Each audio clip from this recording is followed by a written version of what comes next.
Hi, this is Chris McGarian. I'm a White House reporter at the Associated Press. Ukrainian President Volodymyr Zelenskyy is coming to Washington this week after speaking at the United Nations General Assembly in New York.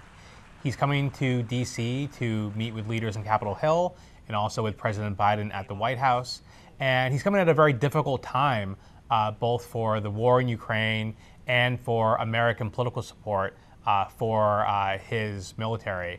The counteroffensive in Ukraine has not gone as quickly as some in America would have wanted, and there are doubts about the future of financial and logistical support for the Ukrainian military. The last time Zelenskyy was in Washington was right around Christmas of last year.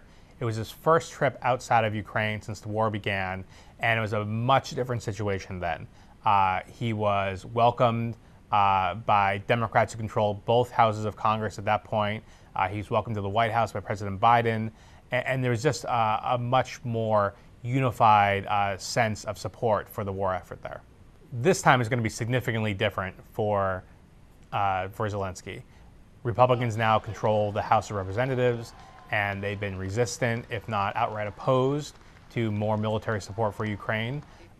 So he'll be confronting a much different political situation than he did last time. House Speaker Kevin McCarthy's also expressed skepticism. Is Zelenskyy elected to Congress? Is he our president? I don't think I have to commit anything. I have questions for him. Where's the accountability on the money we already spent? What is the plan for victory? I think that's what the American public wants to know. President Biden has not backed off his support for Ukraine at all. He was also just at the United Nations General Assembly, and he described the battle against Russian aggression as a battle for the global order.